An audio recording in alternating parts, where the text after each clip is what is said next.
Anime की शुरुआत में हमें एक ऐसे लड़के को दिखाया जाता है जो गहरे डिप्रेशन में है। उसे हर जगह बहुत बुरी तरह से बुली किया गया, जिसकी वजह से उसने 5 साल पहले ही स्कूल छोड़ दिया था। वो घर से बिल्कुल बाहर नहीं निकलता और हमेशा अपने कमरे में ही बंद रहता है। उसे अब ना तो अपनी जिंदगी से कोई उम्मीद बची है और ना ही उसका कोई लक्ष्य है। अचानक उसके फोन से एक तेज रोशनी निकलने लगती है। जैसे ही वो अपनी आंखें खोलता है, उसके सामने एक लड़की खड़ी होती है। वो उसे बधाई देती है और बताती है कि उसे रीइंकार्नेशन के लिए चुन लिया गया है। तभी उसे समझ आ जाता है कि वो अपने कमरे में ही पड़े पड़े मर चुका है। वो लड़की, जो खुद को गॉडेस बताती है, उससे कहती है कि जिस नई दुनिया में वो जाने वाला है वहां मैजिक ही सब कुछ है। इसी वजह से वो उसकी स्किल्स को बहुत ज्यादा ओवर पावर्ड बना रही है ताकि वहां उसका जीवन आसानी से कट सके। ये सुनकर लड़का सोचता है कि अगर उसे सच में दूसरा जन्म मिलने वाला है तो इस बार वो अपनी जिंदगी शांति और अच्छे तरीके से जीना चाहेगा। इसके बाद गॉडेस उसे रीइंकार्नेट कर देती है और उसका नया जन्म हो जाता है। उसके पिता उस दुनिया के राजा होते हैं। अपने इकलौते बेटे को देखकर राजा बहुत खुश होता है और तुरंत ही उसका मैजिक चेक करवाना चाहता है। जब मैजिक क्रिस्टल से टेस्ट किया जाता है तो वो बहुत ज्यादा तेजी से चमकने लगता है। राजा को लगता है कि उसके बेटे का लेवल कम से कम 50 या 60 होगा, लेकिन जैसे ही क्रिस्टल की चमक बंद होती है उस पर लेवल सिर्फ 2 लिखा दिखाई देता है। इसका मतलब होता है कि वो सिर्फ एक ही मैजिक इस्तेमाल कर सकता है और वो है बैरियर मैजिक। ये सुनते ही राजा सदमे में आ जाता है। वो सोचने लगता है कि अगर जनता को पता चल गया कि उसका बेटा इतना कमजोर है तो लोग क्या कहेंगे। इसी डर की वजह से राजा और रानी ये फैसला लेते हैं कि वे पूरी जनता में ये खबर फैला देंगे कि उनका बेटा पैदा होते ही मर गया और उस बच्चे को जंगल में फेंक आएंगे। उनकी बातें सुनकर हमारा हीरो मन ही मन सोचता है कि वो तो अभी अभी पैदा हुआ था और उसकी जिंदगी में अभी से ही मुसीबतें शुरू हो गई। वहीं दूसरी तरफ गॉडेस भी परेशान हो जाती है क्योंकि उसने हमारे हीरो को जरूरत से ज्यादा ओवरपावर्ड बना दिया था। उस दुनिया में पावर सिर्फ 2 डिजिट तक ही नापी जा सकती है। इसी वजह से उसकी ताकत को गलत तरीके से मापा जा रहा था। ऊपर से वो उसे हेलमेट देना भी भूल गई थी। बाद में हमें पता चलता है कि असल में गॉडेस ने हमारे हीरो को 102 लेवल दिए थे। आगे हम देखते हैं कि हमारे हीरो को जंगल में फेंक दिया जाता है। वो बेचारा सोचता रहता है कि अब वो करे तो करे क्या, क्योंकि वो इस नए शरीर में ठीक से हिल भी नहीं पा रहा होता है। तभी उसे याद आता है कि असेसमेंट के दौरान बताया गया था कि उसके पास बैरियर मैजिक है। वो उसी मैजिक का इस्तेमाल करने लगता है और अपनी इमेजिनेशन से बैरियर को अलग अलग शेप देने लगता है। इसके बाद वो अपने चारों तरफ बैरियर बना लेता है और उसकी मदद से हवा में उड़ने लगता है। तभी अचानक एक बहुत ही बड़ा जानवर उस पर हमला कर देता है, लेकिन बैरियर की वजह से वो आसानी से बच जाता है। अब हमारे हीरो को गुस्सा आ जाता है। वो कई छोटे छोटे बैरियर बनाकर उस वुल्फ पर हमला करता है, लेकिन उससे उसे कोई नुकसान नहीं होता। तब वो बैरियर्स को पेड़ों पर लगा देता है और उन्हीं की मदद से वुल्फ पर वार करने लगता है। इसके बावजूद वुल्फ फिर से खड़ी हो जाती है। ये देखकर हमारे हीरो का दिमाग पूरी तरह से खराब हो जाता है। गुस्से में वो जमीन का एक बड़ा सा हिस्सा उठाकर वुल्फ पर दे मारता है। तभी वुल्फ घबरा जाती है और कहती है कि रुक जाओ, मैं सरेंडर कर रही हूँ। ये सुनकर हमारा हीरो हैरान हो जाता है क्योंकि वो वुल्फ बात कर पा रही थी। इसके बाद वो वुल्फ उससे माफी मांगने लगती है और कहती है कि मुझे नहीं पता कि तुम इतने स्ट्रांग हो, आखिर तुम कौन हो। पर क्योंकि वो बालक था तो वो बोल भी नहीं पा रहा था। तो हमारा हीरो अपने बैरियर को अपने गले में लगा लेता है और वो बात करने लगता है। वो बताता है कि उसका नाम किंग रेनाट रखा था, पर वो उसे अपना नाम हार्वेटो बताता है और कहता है कि मैं किंगडम में रॉयल फैमिली में पैदा हुआ था, पर मेरा लेवल कम होने की वजह से मुझे यहाँ फेंक दिया गया है। वो वुल्फ कहती है कि तुम ये क्या कह रहे हो? जहां तक मैं तुम्हें देख सकती हूँ कि तुम में तो किसी भी ह्यूमन से ज्यादा मैजिकल पावर है। एक सेकंड, कहीं तुम डीमन किंग तो नहीं? हार्वेटो सोचता है कि उसकी जिंदगी तो पहले ही झंड थी पिछली लाइफ में, पर वो उसे ये नहीं बताना चाहता है और कहता है कि हाँ, मैं एक डीमन किंग हूँ।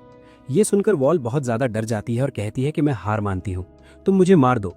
पर हार्वेटो कहते हैं कि नहीं नहीं, मैं ऐसा कुछ भी नहीं करूंगा जब तक कि तुम मुझे कोई नुकसान ना पहुंचाओ। तो वो कहती है कि मैं फिलिप हेनरी कसम खाती हूँ कि मैं फिर से ऐसा दोबारा नहीं करूंगी। इसके बाद हार्वेटो वहां से जाने लगता है और कहता है प्ले हम बाद में मिलते हैं।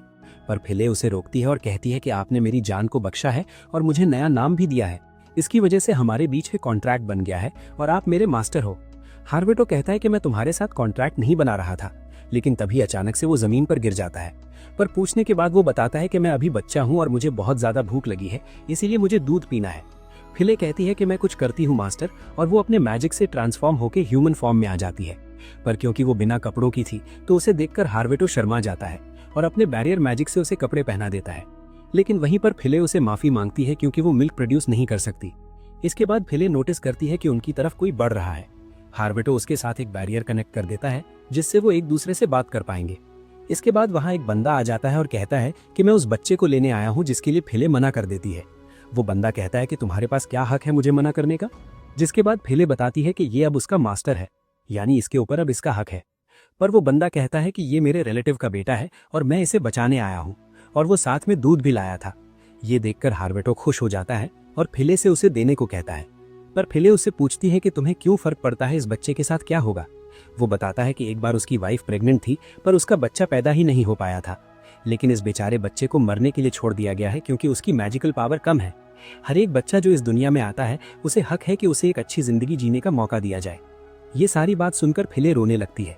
इसके बाद वो बंदा कहता है कि अगर ये तुम्हारा मास्टर है तो मैं तुम्हें इसका पर्सनल अटेंडेंट बनने दूंगा। इसके बाद वो बंदा हार्वेटो की टोकरी को तोड़ देता है और उस पर ब्लड गिरा देता है ताकि सभी को लगे कि वो मर गया है, और वो उन दोनों को अपने साथ ले जाता है। इसके बाद 9 साल बीत जाते हैं और हार्वेटो अब उसी बंदे को वो फादर कह के बुलाता है, और साथ ही उसकी माँ और बहन भी है जिसकी जिंदगी यहाँ मस्त कट रही है। और उसको बस एक ही प्रॉब्लम है कि उसकी छोटी बहन उसे पसंद नहीं करती है, लेकिन वो फिले को बहुत ज्यादा पसंद करती है, जो देखकर हार्वेटो जेलस फील करने लगता है। शार्ले उसके साथ खेलते हुए काफी खुश दिख रही थी। वहीं हार्वेटो ये सब खिड़की से देख के बहुत ज्यादा दुखी हो रहा था। तभी उसकी माँ वहां पर आती है और उसे कहती है कि तुम ये सब सोचकर परेशान मत हो, शार्ले को नहीं पता कि तुम्हारी एज वाले लड़कों के साथ कैसे बिहेव करना चाहिए। ये सुनकर हार्वेटो को लगता है कि कहीं उसे पता तो नहीं लग गया है कि मैं 30 साल का बुढ़ा हूँ। अब मुझे समझ आया है कि वो मेरे साथ क्यों नहीं खेलती है। पर उसकी माँ उसे एडवाइस देती है कि क्यों ना तुम शार्ले के लिए कुछ स्पेशल करो, और क्योंकि ये किंगडम तुम्हारा ही होने वाला है तो रूम में दिन भर बंद रहने की जगह शार्ले के साथ खेला करो। इसके बाद रूम में हार्वेटो सोच रहा होता है कि वो यहाँ से जाना चाहता है, पर अगर वो यहाँ से गया तो फिले भी उसके साथ जाएगी, और अगर ऐसा हुआ तो शार्ले उससे और भी ज्यादा नफरत करने लगेगी। वहीं अगर वो यहाँ पर रहा तो लोग पता नहीं उससे क्या क्या करवाएंगे। हार्वेटो ने 9 साल लगा के अपनी ही एक कॉपी बना ली ताकि वो इस कॉपी को यहाँ पर छोड़ दे और यहाँ से खुद चला जाए। पर अभी तक तो वो बात भी नहीं कर सकता है, न ही कुछ सोच सकता है। लेकिन तभी उसे याद आता है कि उसे तो फिले की भी कॉपी बनानी पड़ेगी, जो सोच के उसका दिमाग खराब होने लगता है। तभी उसके डैड उसे नीचे से बुलाते हैं क्योंकि हार्वेटो का माना लेवल काफी ज्यादा लो है, तो वो उसे बाकी के स्किल सिखाना चाहते हैं। इसके बाद वो दोनों तलवारबाजी शुरू कर देते हैं और हार्वेटो मन में सोच रहा होता है कि मेरे डैड तो एक स्किल वॉरियर है, मैं उन पे एक भी हिट कैसे लैंड कर सकता हूँ। और वो खुद को चोट से बचाने के लिए अपने ऊपर बैरियर लगा देता है और सीधा उन पर हमला कर देता है, जिसको कि उसके डैड आसानी से डॉज कर देते हैं और हार्वेटो की तलवार टूट जाती है और नीचे एक गड्ढा हो जाता है। ये देख के उसके डैड हैरान हो जाते हैं।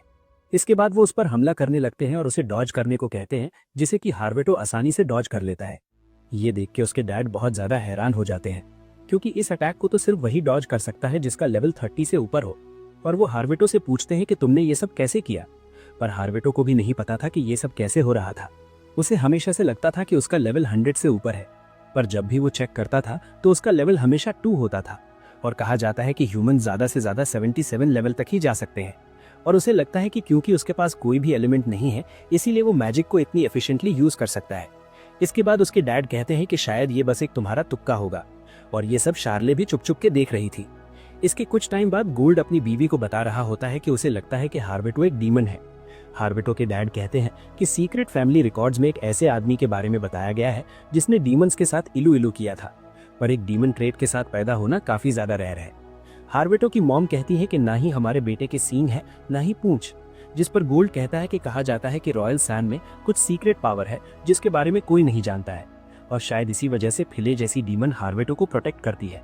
ये सब सुनकर हार्वेटो की मॉम परेशान हो जाती है और कहती है कि हमारा बच्चा एक नॉर्मल ह्यूमन है और कुछ भी नहीं। ये सुन के वो कहता है कि चाहे कुछ भी हो जाए, हम हमारे बच्चे को अच्छी जिंदगी देंगे। उनकी सारी बातें शार्ले भी सुन लेती है। कुछ दिनों बाद हार्वेटो अपने बेड पर लेटा हुआ होता है और वो सोच रहा होता है कि डैड आजकल काफी ज्यादा बिजी हो चुके हैं। तभी उसे बाहर से कुछ आवाज आती है। यहाँ काफी सारे सोल्जर्स घायल पड़े हुए हैं। वो अपने डैड से जाके पूछता है कि क्या हुआ।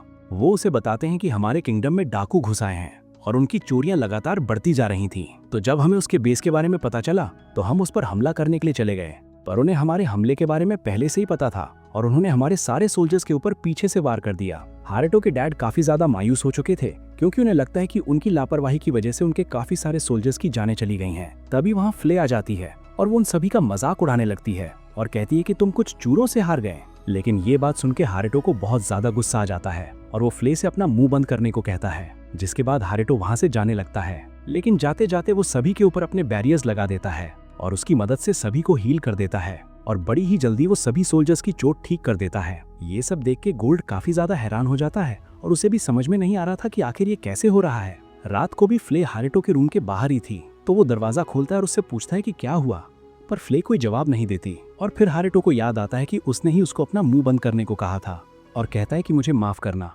उस वक्त मैं गुस्से में आ गया था, अब तुम बोल सकते हो। जिसके बाद फ्ले भी उससे माफी मांगती है। जिसके बाद हारेटो अपने मैजिक से उन चोरों की लोकेशन देखने लगता है और वो देखता है कि वो सभी बहुत ही ज्यादा मजे में थे। इसके बाद वो दोनों उन चोरों को खत्म करने के लिए वहां से चले जाते हैं और ये सभी चीजें सार्ले देख लेती है। वो सभी चोर सेलिब्रेट कर रहे थे, लेकिन उनका लीडर उनसे कहता है कि अभी इतना जल्दी सेलिब्रेट मत करो, अभी तो हमें गोल्ड को भी खत्म करना है और जिसके बाद हम अपने होमलैंड पे वापस चले जाएंगे। वहीं हारेटो और फ्ले उनकी सभी बातें सुन लेते हैं। हारेटो अपने बैरियर का यूज करता है, जिसकी वजह से वे सब बिल्कुल भी हिल नहीं पा रहे होते हैं। वो एक चोर को दीवार पर पटक देता है और बाकी सभी से कहता है, अगर तुमने मुझसे झूठ बोला तो तुम्हें उसकी कीमत चुकानी पड़ेगी। जिसके बाद हारेटो को पता लगता है कि वो सभी उसके पास वाले एम्पायर के सोल्जर्स हैं, जो कि चोर बनकर इस किंगडम में आए हैं ताकि वो इस किंगडम को अंदर से तबाह कर पाएं। और वो बताते हैं कि उनका कोई साथी यहाँ पर है जिसने कि उनकी मदद की है बॉर्डर को क्रॉस करने में। ये सब सुन के हारेटो सोचता है कि इस किंगडम में कोई जरूर ऐसा है जिसका इन्फ्लुएंस काफी ज्यादा है और वो उसके डैड को मारना चाहता है। जिसके बाद हारेटो फ्ले से कहता है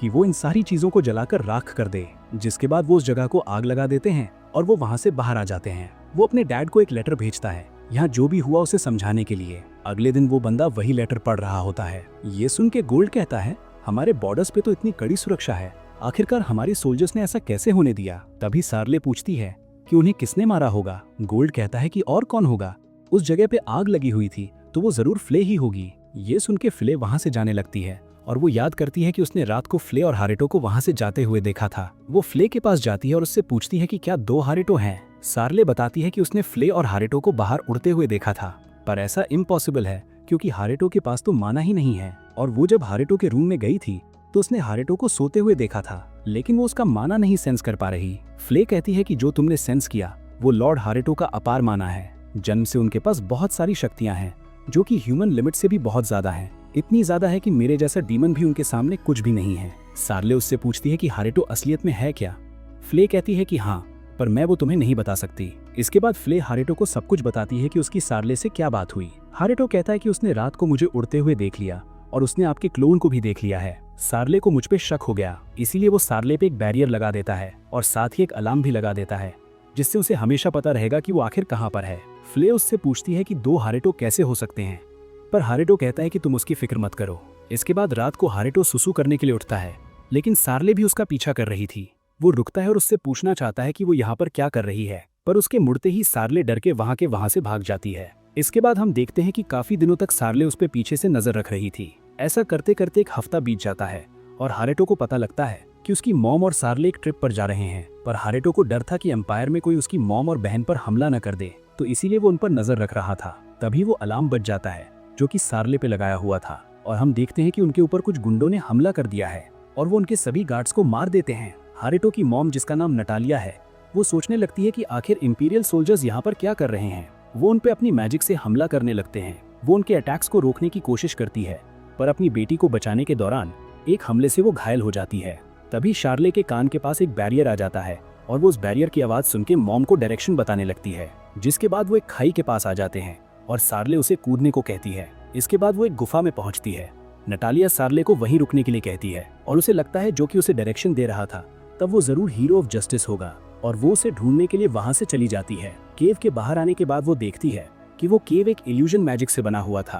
तभी वो नाइट्स वहां आ जाती हैं और वो खुद की जान लेने वाली थी, लेकिन तभी उसका चाकू टूट जाता है और उसे करंट लगता है, जिसकी वजह से वो बेहोश हो जाती है। उसी वक्त वहां पर हारेटो पहुंच जाता है। इसके बाद हारेटो गुस्से में उन सभी नाइट्स पे हमला करता है, जिससे वो सभी उड़ते हुए जाते हैं और पेड़ से टकराते हैं। हारेटो मॉम को केव के अंदर लेके जाता है और वो सार्ले से कहता है कि ये बेहोश हो गई है, पर ये बिल्कुल ठीक है और अगर तुम यहाँ पर वेट करोगी तो मदद जरूर आएगी। सार्ले को फिर से वही डरावना फियर होता है और वो मुड़ के हारेटो का नाम बुलाती है। हारेटो मुड़ के कहता है कि क्या हुआ।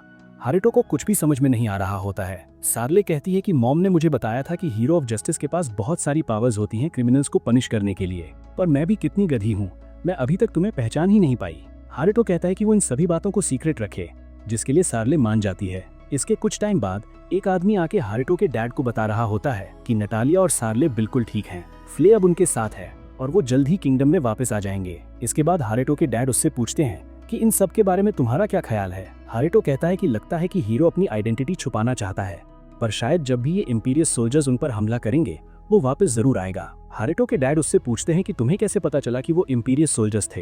हारेटो बहाने बनाने लगता है और कहता है कि मैंने तो बस गेस किया था, क्या मेरा गेस सही था? हारेटो के डैड कहते हैं कि मुझे कभी कभी यकीन नहीं होता है कि तुम सिर्फ एक 9 साल के बच्चे हो। हारेटो अपने मन में कहता है कि माफ करना, मैं अभी आपको कुछ भी नहीं बता सकता। इसके बाद सार्ले और नटालिया वहां पर पहुंच जाते हैं।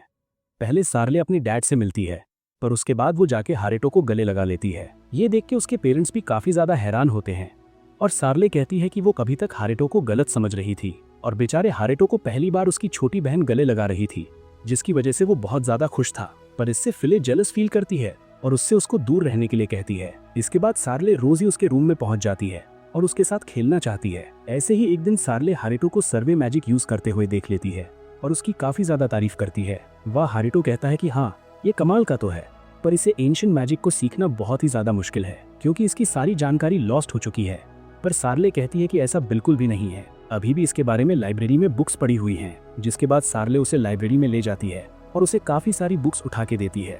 इन बुक्स में हारेटो पढ़ता है एंशिएंट मैजिक नॉन एलिमेंट होते हैं और इतनी चीजें पढ़ने के बाद उसे लगने लगता है कि कहीं उसका बैरियर मैजिक एंशिएंट मैजिक से रिलेटेड तो नहीं है। वो दोनों जब बुक्स को पढ़ रहे होते हैं, हारेटो कहता है कि ये सारी चीजें तो मैंने एनिमे में देखी हैं, जिसे सुन के वो एक्साइटेड हो जाती है और कहती है कि उसे भी एनिमे देखना है। 2 हफ्ते बाद किसी तरह हारेटो ने मॉडर्न जापानीज इंटरनेट से कनेक्शन बैठा लिया था, जहां से वो सार्ले को एक एनिमे दिखाता है। सार्ले पिक्चर्स को मूव होता हुआ देख के और उससे आवाज आती हुई देख के बहुत ज्यादा एक्साइटेड हो जाती है, पर वो लड़की क्या बोल रही थी उसे समझ में ही नहीं आ रहा था। सार्ले के कहने पर हारेटो उसे जापानीज सिखाने के लिए तैयार हो जाता है, पर उसे लगता है कि वो सिर्फ 5 साल की है तो वो उसके लिए काफी मुश्किल होगा। पर सार्ले इतनी जल्दी जापानीज सीख रही थी कि हारेटो को लगता है कि ये कोई जीनियस है। 2 हफ्तों के अंदर सार्ले जापानीज सीख जाती है और वो अब कुछ ज्यादा ही समय एनिमे देखने में बिता रही थी।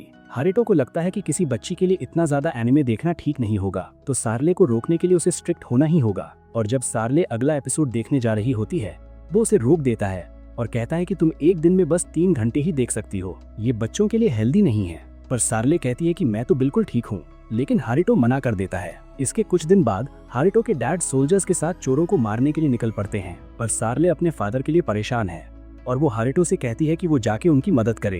हारेटो मान जाता है और वो उसे ऐसे जैसे ट्रांसफॉर्म होने को कहती है। हारेटो को फिर से मारना ही पड़ता है और वो ट्रांसफॉर्म हो जाता है। उसके साथ ही वो पहले से भी बड़ा हो गया था। अब सार्ले उसके साथ जाने के लिए जिद करने लगती है, पर हारेटो से मना करता है और उससे कहता है कि तुम यहीं से देख लेना। उसके बाद हारेटो उन चोरों को ढूंढ के अपने बैरियर मैजिक से उन सभी को एक जगह रोक देता है।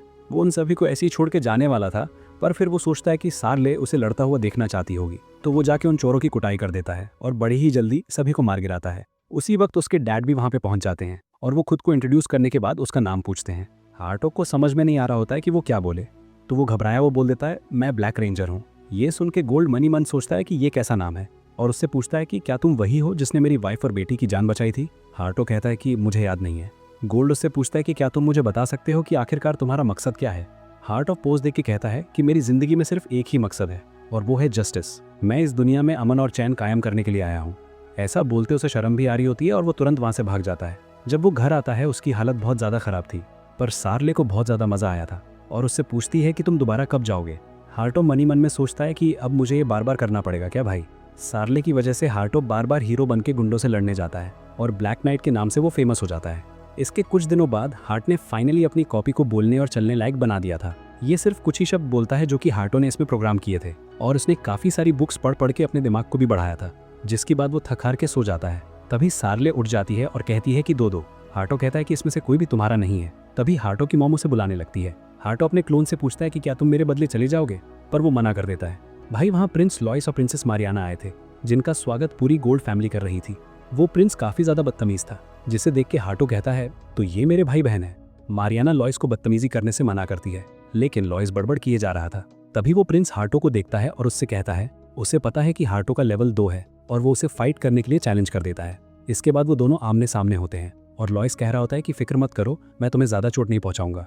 हार्टो उसका लेवल चेक करता है तो वो देखता है कि उसका लेवल 9 है, वहीं उसके डैड का लेवल 32 और प्रिंसेस मारियन का लेवल 14 है। सार्ले ने उसे बताया था कि इस दुनिया में मैक्सिमम लेवल सिर्फ 77 तक ही होता है। इसके बाद लॉइस उस पर हमला कर देता है, पर हार्टो आसानी से उसके हमले को डॉज कर लेता है। ये देख के लॉइस कहता है ऐसे डॉज मत करो, जिसके बाद हार्टो अपने ऊपर बैरियर लगा देता है और उससे पिटने की एक्टिंग करने लगता है। मारते मारते उसका सिर कुछ ज्यादा ही चढ़ जाता है और वो कहता है कि क्यों बे, हिम्मत है तो मार के दिखाना। हार्टो कहता है जैसा आपका है। वो उसके टकले पे जोर के मारता है जिससे वो सीधा जमीन पे गिरता है। ये देख के सभी लोग हैरान हो जाते हैं। लॉइस फिर से खड़ा होता है लेकिन हार्टो फिर से उसे नीचे गिरा देता है। प्रिंसेस गोल्ड से पूछती है कि क्या ये सच में लेवल 2 का है। गोल्ड कहते हैं पता नहीं, जो भी है मैंने इसे एक्सेप्ट कर लिया है। इसके बाद प्रिंस को गुस्सा आ जाता है और वो हार्टो पे फायरबॉल से हमला कर देता है, पर हार्टो अपने बैरियर का यूज करके उसके फायरबॉल को भी अब्सॉर्ब कर लेता है। लॉइस को समझ में नहीं आ रहा था कि ये क्या हो रहा है भाई, और वो लगातार ही उस पे फायरबॉल से हमला करता रहता है, पर एक भी हमला हार्टो तक नहीं पहुंचता। लॉइस ये सब देख के बहुत ज्यादा हैरान हो जाता है और कहता है कि ऐसा कैसे हो सकता है, तुम्हारा लेवल तो 2 है ना। और उसकी पावर देख के लॉइस घुटने टेक देता है। प्रिंसेस अपने भाई की हरकतों के लिए उससे माफी मांगती है और उससे पूछती है कि क्या तुम्हारा लेवल सिर्फ 2 है। हार्टो हाँ कहता है और वहां से निकल जाता है। वहां से आने के बाद हार्टो सोच रहा होता है कि रॉयल कैपिटल को पता है कि मेरा लेवल 2 है, तो क्या ऐसा हो सकता है कि मेरे पेरेंट्स मेरे बारे में पता। वो कहती है कि जब भी हीरो कोई मुसीबत में फंसता है तो उसका पार्टनर आके उसे बचाता है, ऐसा हर स्टोरी में होता है। हार्टो उसे ले जाना नहीं चाहता था, पर दोनों जिद करने लगते हैं तो उसे मानना ही पड़ता। इसके बाद हार्टो उन चोरों के पास पहुंच जाता है और उसके साथ ही फ्ले भी अपनी एंट्री ले लेती है और कहती है मैं हूँ क्रिम्सन नाइट। और हार्टो के मना करने के बावजूद भी वो उनको मारने लगती है, जिसके बाद हार्टो अपने बैरियर से उन सभी चोरों को बचा लेता है और फ्ले के कान के नीचे लगाता है और कहता है कि मैंने तुमसे कहा था ना कि खून खराबा नहीं करना है, और कहता है कि तुम ये सब रहने दो, मैंने देख लूंगा। उसके बाद हार्टो बेचारा थका हारा हालत में वापस घर आता है, पर सार्ले बहुत खुश थी और वो फ्ले को हीरे वाले पोज बताने लगती है। इसके बाद हम प्रिंस को देखते हैं जो कि हार्टो से हारने के बाद काफी ज्यादा गुस्से में है। तभी एक बंदा वहां आता है और उसे खाने के लिए बुलाता है और वो उससे कहता है कि कल के टूर पे सार्ले को भी इनवाइट करना है। प्रिंस उसे ले जाना नहीं चाहता है, पर वो बंदा कहता है कि ये सारे ऑर्डर किंग के हैं। अगले सीन में हम सार्ले को देखते हैं और उसके साथ हार्टो का क्लोन था। सार्ले हार्टो के लिए खाना लाई थी, लेकिन वो बेड पे लेट जाता है और सार्ले हार्टो को बताती है कि वो कल के टूर पे जा रही है, जो सुन के हार्टो डिसाइड करता है कि वो भी उसके साथ जाएगा। बाद में हार्टो कल के टूर का रास्ता देख रहा होता है। हार्टो भी उस पे हमला करने लगते हैं, पर हार्टो उन सभी को बड़ी ही आसानी से हरा देता है। इससे परेशान होकर वो बंदा एक गोलम को समन कर देता है। उसे देख के हार्टो थोड़ा डर जाता है और उससे बचने के लिए अपने बैरियर का यूज करता है, पर वो गोलम उसके बैरियर को तोड़ के उसे पंच कर देता है। जिसके बाद हार्टो उसके सभी हमले को डॉज कर रहा होता है और उसके सेंटर में उसे कुछ रेड जैसी चीज दिखाई देती है। वो अपने बैरियर मैजिक से उसके सेंटर पे हमला करता है, जिस सभी को बांध देता है। हार्टो उसके लिए लेता है, जिसके बाद वो उसके शार्ले को क्यों मारना चाहते हैं। वो बंदा बताता है कि जो शार्ले का मैजिकल पावर है वो एक दिन क्वीन से भी ज्यादा हो जाएगा, जिसकी वजह से किंगडम 2 हिस्सों में बट सकता है। पहले हमने इंपीरियल सोल्जर्स का यूज किया था शार्ले को मारने के लिए, पर क्योंकि वो फेल हो गए थे तो हमें भेजा गया है। हार्टो समझ जाता है कि ये सब कुछ उसी क्वीन ने किया है जिसने कि उसे बचपन में अकेला जंगल में छोड़ दिया था। ये हार्टो से लड़ने का मौका मिला। वैसे भी आप हार्टो को कभी नहीं हरा सकते। ये सब सुन के प्रिंस को और भी ज्यादा गुस्सा आ जाता है और वो अपना सारा गुस्सा हार्टो पे निकाल रहा होता है। सार्ले बताते हैं कि जब कोई डीमन ह्यूमन से शादी करता है तो उसके डिसेंडेंट्स में रेयरली डीमंस की ट्रेट्स आ जाते हैं, पर वो दोनों बात करने लगते हैं कि ना तो उसके सींग हैं और उसके तो कान भी नॉर्मल है। इसके बाद वो सभी अपने डेस्टिनेशन पे पहुंच जाते हैं। सार्ले और प्रिंसेस खेतों में खेलने के लिए चले जाते हैं। वहीं हार्टो अपने डैड के पास जाता है और वो उन्हें बताता है कि शायद क्वीन कॉन्सॉर्ट शार्ले को मारना चाहती है। उसके फादर बताते हैं कि पिछली रात मुझे ब्लैक नाइट की तरफ से एक और लेटर मिला। जब मैंने उसमें लिखी हुई डायरेक्शन को फॉलो किया तो मुझे क्वीन के कुछ मैजिशियंस मिले जो कि बेहोश पड़े थे। मुझे पता था कि वो मुझे दुश्मन समझती है, पर मैंने कभी नहीं सोचा था कि वो शार्ले होगी। और वो हार्टो से कहता है कि तुम जानते हो ना कि मैं तुमसे क्या कहना चाहता हूँ। हार्टो कहता है कि हाँ, जब तक शार्ले बड़ी नहीं हो जाती मैं उसे प्रोटेक्ट करूंगा। फ्ले उसके पास आके कहती है कि मैं उस औरत को मार दूंगी और आपकी पिछली जिंदगी का बदला लूंगी, पर हार्टो कहता है कि नहीं, उसे और बेटे का फिर से मिलने का समय आ चुका है। इसके बाद हम क्वीन को देखते हैं, जिसे ये सभी लोग बता रहे होते हैं कि एक ब्लैक नाइट नाम का बंदा है और वो वही है जो कि बॉर्डर पे हम सभी लोगों को मार रहा है। हमें लगता है कि उसी ने समंदर यूनियन को खत्म किया होगा। ये सुन के क्वीन को गुस्सा आ जाता है और वो कहती है कि तुमसे एक छोटा सा बच्चा नहीं मारा जा रहा है, और कहने लगती है कि मैं इसी तलवार से उस ब्लैक नाइट को मार दूंगी जिससे कि मैंने डीमन किंग को मारा था। तभी वहां ब्लैक नाइट पहुंच जाता है और वो अपने बैरियर मैजिक का यूज करके सभी को बेहोश कर देता है, और वहां पहुंच के वो कहता है कि स्वागत नहीं करोगे हमारा। क्वीन उसे देख के कहती कि यहाँ पर बहुत सारे बैरियर थे, तुम अंदर कैसे आ गए। ब्लैक नाइट कहता है अच्छा वो सारी चीजें, उन्हें तो मैंने तोड़ दिया है। इसके बाद क्वीन अपने मैजिक से हार्टो को पानी में डुबोने की कोशिश करने लगती है, लेकिन हार्टो आराम से पैरों के नीचे बैरियर बनाता है और बाहर आ जाता है। इसके बाद क्वीन फिर से उस पर हमला कर देती है, लेकिन हार्टो अपने बैरियर का यूज करके आराम से बच जाता है। लेकिन इसके बाद क्वीन फायर का हमला करती है जो कि हार्टो को लग जाता है और हार्टो नीचे गिर जाता है। क्वीन को लगता है कि उसने हार्टो को हरा दिया है, पर हार्टो खड़ा होता है और कहता है कि ओ, तो तुम स्वॉर्ड के अलावा इतने सारे एलिमेंट्स एक साथ यूज कर सकती हो, मुझे तो सच में जलन हो रही है। तभी हार्टो अचानक से उस पर हमला कर देता है। क्वीन उसके अटैक को ब्लॉक कर लेती है, लेकिन वो उसका माना बिल्कुल भी सह नहीं पा रही थी। इसके बाद हार्टो लगातार ही क्वीन पर हमला करता रहता है उसके अटैक्स को ब्लॉक करते करते क्वीन का माना बिल्कुल भी खत्म हो रहा होता है, तो वो अपनी स्वॉर्ड बाहर निकालकर उस पर हमला कर देती है, जिसके बाद हार्टो भी उससे तलवार से लड़ने लगता है। क्वीन हार्टो पे भारी पड़ रही थी और वो कहती है कि मैं इस दुनिया में सबसे ज्यादा स्ट्रांग हूँ, कोई भी मुझे नहीं हरा सकता।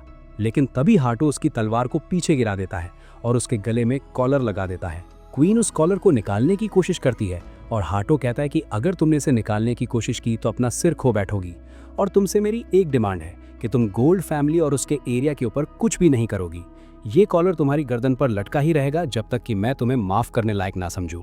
इसके बाद हम सीधा 5 साल के बाद का टाइम देखते हैं। अब दोनों ही प्रिंस और प्रिंसेस काफी बड़े हो चुके हैं।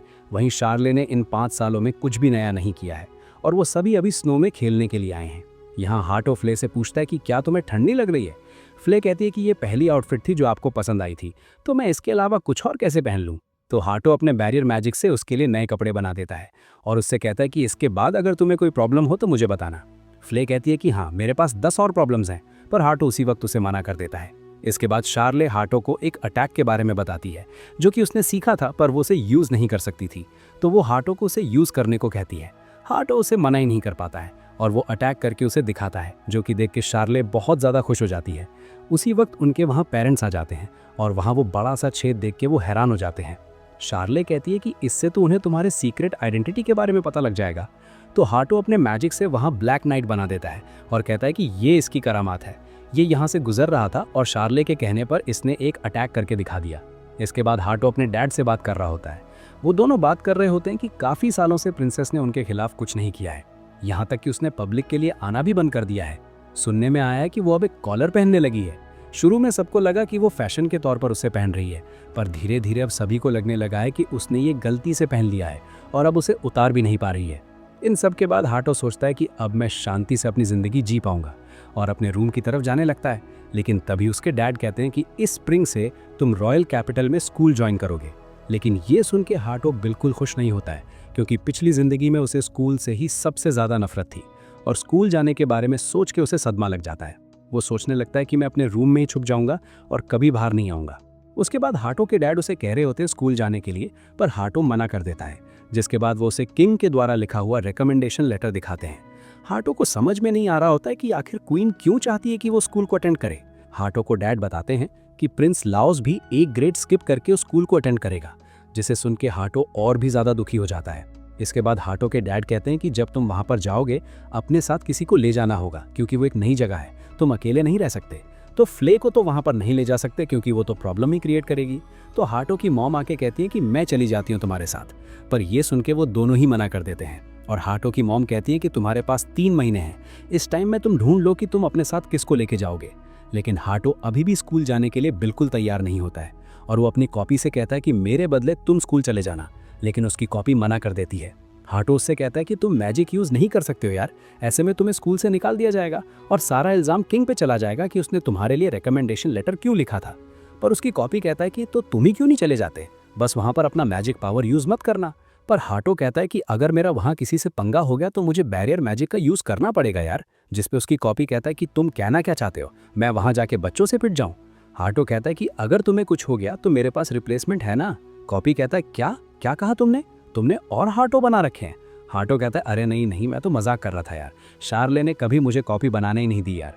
इसके बाद उसकी कॉपी नौटंकी करने लगती है, जिसके बाद हार्टो कहता है कि मैं तुम्हें बैरियर मैजिक से प्रोटेक्ट करूंगा, पर तुम्हें इस मिशन पे जाना ही होगा। तो ना चाहते हुए भी कॉपी को उसकी बातें माननी पड़ती हैं। इसके बाद हम एक घर को देखते हैं जिसे कि हार्टो ने 5 साल लगाकर बनाया है अपने रहने के लिए। वो अपना मस्त गेम खेल ही रहा होता है कि वहाँ पर चार्लेट और फ्ले पहुँच जाते हैं। चार्लेट वहाँ एनिमे देखने आई थी। हार्टो उससे पूछता है कि तुम काफ़ी समय से यहाँ नहीं आई हो, मुझे तो लगा था कि तुमने एनिमे देखना बंद ही कर दिया है। पर चार्लेट कहती है कि मुझे और ज़्यादा पढ़ाई करनी पड़ रही है, जिसकी वजह से मुझे यहाँ आने का टाइम नहीं मिलता, पर मैं और एनिमे देखना चाहती हूँ। हार्टो कहता है कि मैं तुम्हें यहाँ टेलीपोर्ट कर सकता हूँ और उसे अपना नया मैजिक दिखाता है और कहता है कि पर मैंने अभी तक इसे किसी जिंदा चीज़ से टेस्ट नहीं किया है। तो फ्ले अपनी कॉपी से कहती है एक कॉपी ज़रा इसके पास आना। कॉपी कहता है कि तुम्हें क्या लगता है मुझे कुछ समझ नहीं आएगा, तुम ही क्यों नहीं आगे चले जाते। हार्टो को ये सुन के बहुत ज़्यादा गुस्सा आ जाता है। तभी कॉपी कहता है कि क्या हुआ, तुम्हें डर लग रहा है कि कहीं तुम डायमेंशन में फंस ना जाओ।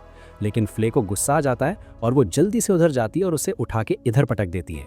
तो इस तरह हमें पता चल जाता है कि ये मैजिक इंसानों के लिए भी सेफ है। तो हाटो एक सीधा गेट पे ही अपना टेलीपोर्टेशन मैजिक लगा देता है, जो कि उन्हें सीधा कैसल के अंदर पहुंचा देगा। इसके बाद हम देखते हैं कि वो तीनों उसी रूम में हैं। तभी हाटो कहता है, अरे हाँ, मुझे तो अटेंडेंट ढूंढना था ना। ये सुन के चार्लेट पूछती है, क्या ढूंढना था? पर हाटो कहता है कि नहीं नहीं, कुछ नहीं, मैं थोड़ी देर वॉक करके आता हूँ। इसके बाद हाटो एक विलेज में पहुंचता है जहाँ के सारे लोग स्केलेटन थे। ये वही स्केलेटन है जिन्हें कि हाटो ने 5 साल पहले मारा था। ये सभी हाटो का स्वागत करते हैं। हाटो ने जब इन्हें हराया था तो ये सभी उसको फॉलो करने लगे थे, जिसकी वजह से हाटो ने उन्हें ये ज़मीन दे दी रहने के लिए। तभी हाटो के पास एक स्केलेटन आता है जिसका नाम उसने जॉनी रखा था, और वो उन्हें उन मॉन्स्टर्स के बारे में बताता है जिनके पास कोई जगह नहीं थी रहने को, तो अब वे भी यहाँ पर रहने लगे हैं और उनका विलेज पहले से काफ़ी ज़्यादा बड़ा हो चुका है। तभी जॉनी कहता है कि क्या आप बाकी के डिस्ट्रिक्ट्स भी देखना चाहेंगे? जिसके बाद वो उस जगह पर ले जाते हैं जहाँ वो खेती करते हैं, और वो उसे दिखाते हैं कि उन्होंने कितनी सारी सब्जियाँ उगाई हैं, और इसको लेके वो बहुत ज़्यादा खुश हैं। हाटो सोचता है कि ये लोग तो सब खा नहीं सकते, लगता है इन्होंने मॉन्स्टर्स के लिए उगाया है, ये कितने अच्छे हैं। इसके बाद जॉनी उसे काफ़ी सारी अलग अलग चीज़ें दिखाता है और वो बड़बड़ किए जा रहा था। तभी हाटो से अपना अटेंडेंट बनाने के बारे में सोचता है। उसे बस किसी तरह इसको ह्यूमन जैसा दिखाना होगा और उसका काम बन जाएगा। पर लेकिन वो अभी भी बड़बड़ किए जा रहा था। तो हाटो सोचता है कि अगर मैं इतनी सारी बातें रोज़ सुनूंगा तो मैं मर ही जाऊंगा यार। इसके बाद हाटो नदी के किनारे बैठा था जहाँ की वही बड़ा सा गोलम आ जाता है। हाटो कहता है, मैं तो तुम्हें भूल ही गया था। इसका नाम हाटो ने गीगा रखा था। वो हाटो को एक फूल देता है और शर्माने लगता है। उसकी आवाज़ सुन के हाटो को पता लगता है कि वो एक फीमेल है। उसे देख के हाटो सोचने लगता है कि ये काफ़ी अच्छी है और अटेंडेंट भी बन सकती है, पर ये कुछ ज़्यादा ही बड़ी है। इसके बाद हाटो थक हार के वापस आ जाता है। यहाँ फ्ले उससे पूछती है, आप अटेंडेंट के बारे में कुछ बोल रहे थे क्या? हाटो चिल्लाता है कि इसका तुमसे कोई लेना देना नहीं है, और बेचारी फ्ले को रोता हुआ छोड़ के वहाँ से चला जाता है। अगले दिन चार्लेट हाटो के पास आती है और कहती है कि मैंने ब्लैक नाइट के लिए एक नया नाम सोचा है, शिवा। वो उसे बताती है कि उसने ये इंटरनेट में पढ़ा है, ये गॉड है जो कि क्रिएशन और डिस्ट्रक्शन करता है, और उसे लगता है कि ये नाम हाटो के लिए परफेक्ट होगा। इसके बाद हम एक नई जगह को देखते हैं जहाँ के कुछ लोग एक बड़े से ड्रैगन को मार रहे थे, लेकिन वो ड्रैगन वहाँ से बच के भाग जाता है। लेकिन तभी तूफान की वजह से वो नीचे गिर जाता है और उसकी चोट और भी ज़्यादा गहरी हो जाती है। इसके बाद हाटो के डैड उसे बता रहे होते हैं कि एक बड़ा सा नीला ड्रैगन उनके बॉर्डर पे देखा गया है। वो ड्रैगन यहाँ भी आ सकता है और बहुत ज़्यादा तबाही मचा सकता है। वो फ्ले को उसे हैंडल करने को कहते हैं, पर फ्ले कहती है कि मैं बस लॉर्ड हाटो के लिए काम करती हूँ। तो हाटो कहता है कि ठीक है, ये मेरा ऑर्डर है। लेकिन फ्ले मुंह बचकाने लगती है। हाटो से पूछता है कि क्या हुआ। फ्ले उससे कहती है कि इतना बड़ा ड्रैगन तो काफ़ी सालों से जमा होगा, लेकिन मैं किसी ब्लू ड्रैगन को नहीं जानती हूँ। इसका मतलब है जब ह्यूमंस और डीमंस की लड़ाई हो रही थी तो ड्रैगन डर के मारे माउंटेन में छुप गया होगा, इसीलिए मैं उस डरपोक ड्रैगन को बचाना नहीं चाहती। इसके बाद हाटो अपने डैड से कहता है कि हमें इस बारे में सोचने के लिए कुछ टाइम चाहिए, और वो उस रूम से बाहर आ जाते हैं। वहीं गेट के बाहर चार्लेट को देख के हाटो कहता है कि ऐसे तुम्हें दूसरों की बातें नहीं सुननी चाहिए। चार्लेट कहती है कि वो ऐसा दोबारा नहीं करेगी, और फ्ले उससे पूछती है कि क्या तुम सच में उस ड्रैगन को नहीं बचाओगे? तो हाटो भी ऐसा ही कहता है, जिसके बाद फ्ले भी मान जाती है। अगले सीन में हम दोनों ड्रैगन के पास पहुंचते हैं और देखते हैं कि ड्रैगन की हालत बहुत बुरी हो चुकी है, लेकिन तभी वो दोनों वहां पहुंच के उन्हें रोक देते हैं और हाटो उस ड्रैगन को हील करने लगता है, जिसके बाद वो दोनों मिलके सभी एडवेंचर्स को कूट देते हैं। वो ड्रैगन ठीक होके खड़ा हो जाता है। हाटो अपना इंट्रोडक्शन दे रहा होता है, तभी वो ड्रैगन उसे जमा देता है। ये देख के फ्लेयर ड्रैगन पे चिल्लाने लगती है। तभी हाटो उससे बाहर आ जाता है और कहता है वो उन्हें एडवेंचर्स को देख के डर गई होगी। फिर वो कहता है, तुम्हें क्या लगता है मैं ऐसा कहूंगा? एक तो मैंने तुम्हें बचाया और ऊपर से तुमने मुझे जमा दिया, तुम्हें शर्म वरम है कि नहीं? तभी वो ड्रैगन हाटो से कहता है, क्या तुमने मुझे बचाया? हाटो डायरेक्टली उसकी आवाज़ अपने दिमाग में सुन रहा होता है। हाटो उस ड्रैगन से पूछता है कि तुम कौन हो, पर वो ड्रैगन हाटो को इग्नोर कर देती है और फ्ले से पूछती है कि तुम एक डीमन हो तो तुम ह्यूमंस को फॉलो क्यों कर रही हो? वो कहती है कि क्योंकि मेरी मास्टर बहुत ज़्यादा ग्रेट है, आओ मैं तुम्हें इनके बारे में बताती हूँ। वो पूरी कहानी बताने में सारा दिन गवा देती है और वहाँ शाम हो चुकी है। पूरी कहानी सुनने के बाद ड्रैगन कहती है, हाँ मैं समझ चुकी हूँ, किसे पता था कि डीमन किंग दोबारा से इनकारनेट होके वापस आएंगे। इसके आगे वो कहती है कि मुझे माफ़ कर दो, मैंने डीमंस के साथ लड़ाई नहीं लड़ी है क्योंकि मुझे लड़ना बिल्कुल भी पसंद नहीं है। और वो उसे बताती है कि वो 300 सालों से पहाड़ों में रह रही थी। ये सुन के हाटो एक्साइटेड हो जाता है और उसे पूछता है कि 300 सालों तक तुमने क्या किया? वो ड्रैगन बताती है कि शुरू में तो मैं बस यहाँ पे पड़ी रहती थी, पर एक दिन वहाँ आराम करने के लिए एक एडवेंचर्स आया जिससे कि एक बुक गिर गई थी। वो बुक मैंने कई बार पढ़ी, पर मुझे और भी बुक पढ़नी थी, तो फिर मैं शहर की तरफ चली गई और ह्यूमंस के रूप में बदल के सारी बुक्स ले आती थी और काफ़ी सारी नॉलेज इकट्ठा की।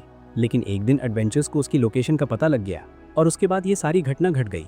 ये कहानी सुन के फ्ले रोने लगती है और कहती है कि मैं पढ़े नियम में तुम्हें आने की इजाज़त देती हूँ। नाटो उससे पूछता है कि ये पढ़े नियम क्या है।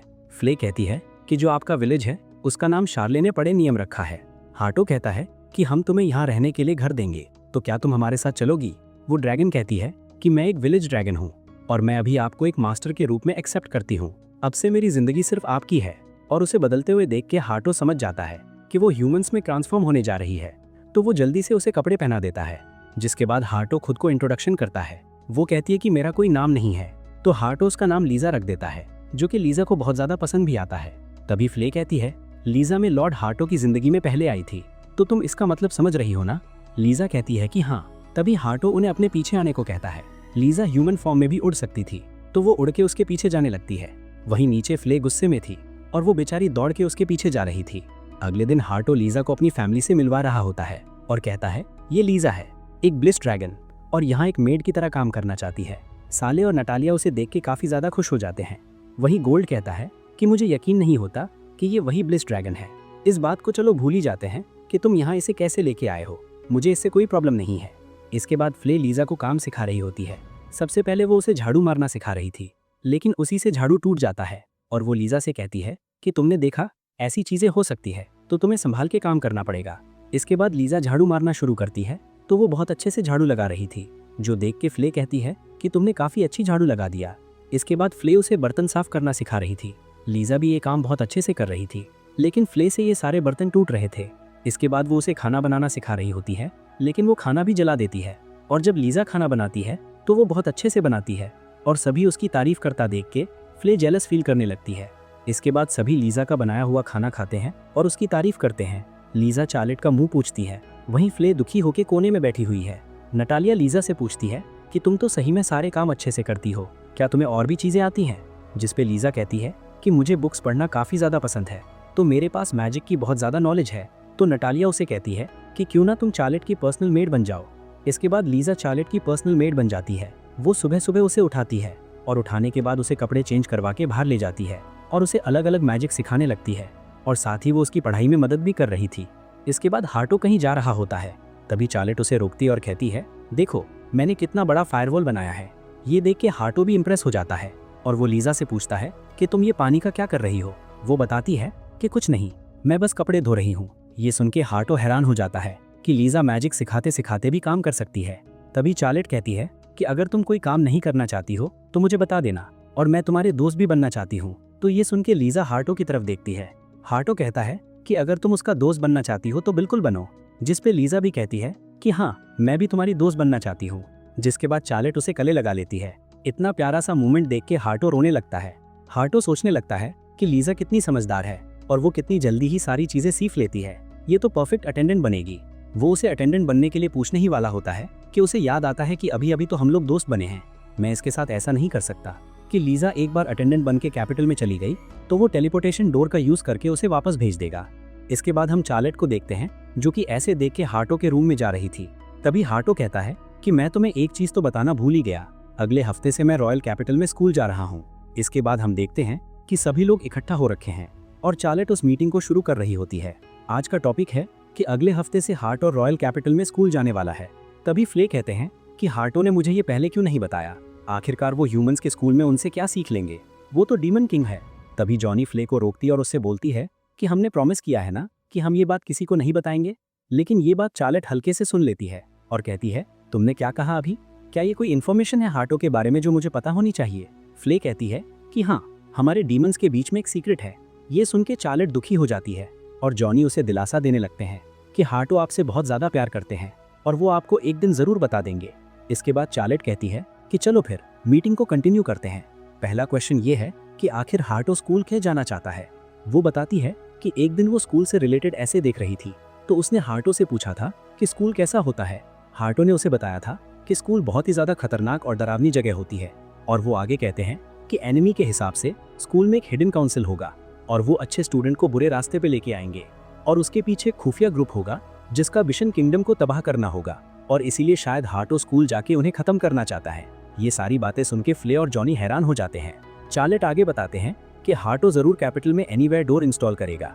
अब हम कैपिटल जाएंगे इन्फॉर्मेशन इकट्ठा करने के लिए, और वो जॉनी को तैयारियां करने को कहती है। लेकिन लीजा ये सारी बातें हार्टो को बता देती है। हार्टो उसे थैंक्स बोलता है।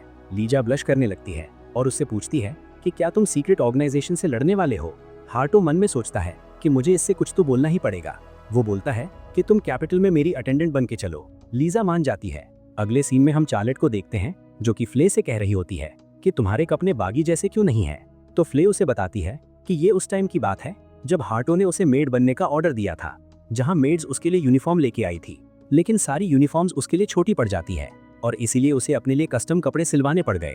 तभी चार्लेट लीजा को उड़ते हुए देखती है। वो फिल्ले से पूछती है कि क्या तुम नहीं उड़ सकती हो फिल्ले, पर फिल्ले कहती है कि ऐसा नहीं है, बस मुझे अभी उड़ने की आदत नहीं है। तभी चार्लेट उससे कहती है कि क्या तुम मुझे उड़ना सिखा सकती हो, मुझे भी उड़ना है। फिल्ले कहती है कि ठीक है और उसे उड़ के दिखाने लगती है, पर वो उड़ने की जगह बस ऊपर से नीचे उछल रही थी। लेकिन चार्लेट इसे भी देख के बहुत ज्यादा खुश हो जाती है और कहती है कि ये कितना अमेजिंग था। वहीं इन सब चीजों को हार्टो भी देख रहा होता है और कहता है कि इसे थोड़ी उड़ना कहते हैं। तभी नटालिया वहां आ जाती है और चार्लेट से कहती है कि तुम अभी फ्लैट मैजिक यूज नहीं कर सकती हो क्योंकि तुम अभी छोटी हो। ये सुनकर चार्लेट का मुंह रोने वाला हो जाता है, पर फिल्ले से ये सब देखा नहीं जा रहा था, तो वो हार्टो से मदद मांगने जाती है। हार्टो उसकी मदद करने को तैयार हो जाता है और उससे कहता है कि ये लो, इसे अपने साथ ले जाओ। हम देखते हैं कि हार्टो ने उसे एक प्लेन दिया था जिसमें बैठ के चार्लेट उड़ रही थी और एंजॉय कर रही थी। इसके बाद उन सभी के काफी सारे दिन ऐसे ही बीत जाते हैं और जहां पहले फिल्ले को गर्म पानी में नहाना पसंद था, जब वो ये सुनती है कि ये सब उनके लिए हार्टो ने बनाया था, वो भी धीरे धीरे गर्म पानी में नहाने लगती है। वहीं हार्टो ने एक डिवाइस बनाया था उन सभी का माना लेवल चेक करने के लिए।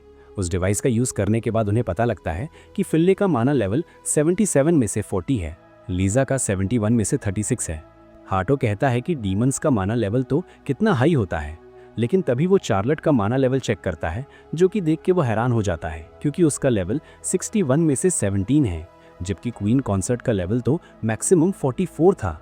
हार्टो चार्लेट से कहता है कि अगर तुम लगन से ट्रेनिंग करोगी तो तुम जल्दी मैक्स लेवल तक पहुंच जाओगी, पर चार्लेट कहती है कि ऐसा नहीं हो सकता क्योंकि जब वो छोटी थी, इससे पहले कि वो बोल या चल पाते, उसने फायर बॉल बनाना शुरू कर दिया था, तो उनकी मॉम ने उसके ऊपर एक सीलिंग मैजिक कास्ट कर दिया। ये सुनकर हार्टो हैरान हो जाता है और कहता है कि ये बचपन से ही जीनियस है। तभी चार्लेट उससे पूछती है कि तुम्हारा लेवल क्या है।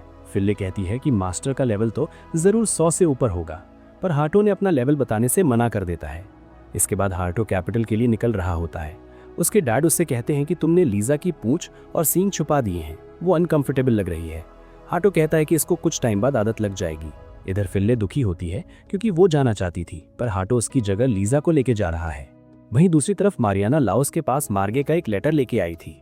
लाओस कहता है इसमें यही लिखा है ना कि हार्टो रॉयल कैपिटल के लिए वहां से निकल चुका है, तो मैं इसके लिए लेटर को यहाँ लाने की कोई जरूरत नहीं थी। मारियाना कहती है कि मैंने ये सब इसीलिए करा क्योंकि वो तुम ही हो जिसने हार्टो को रिकमेंडेशन लेटर के लिए रिक्वेस्ट की थी। प्रिंस लाओस कहता है मैंने ऐसा इसीलिए किया क्योंकि मैं जानना चाहता था कि वो आखिरकार कितना स्ट्रांग है। जिस दिन से मैं उससे हारा हूँ, मैं अपने मैजिक और स्वॉर्डमैनशिप पे काम कर रहा हूँ। ऐसे में अगर हम एक ही स्कूल में जाएंगे तो मैं उसके बारे में और भी चीजें जान पाऊंगा। ये सुन के मारियाना कहती है कि जब से तुम मुझसे हारे हो तुम बदल गए हो, लेकिन अभी भी तुम बहुत ज्यादा घमंडी हो।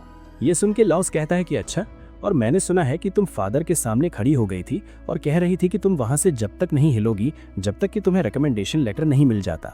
ये सुन के मारियाना शर्मा जाती है और कहती है कि ऐसा कुछ भी नहीं है, मेरे मन में हार्टो के लिए कोई भी फीलिंग्स नहीं है।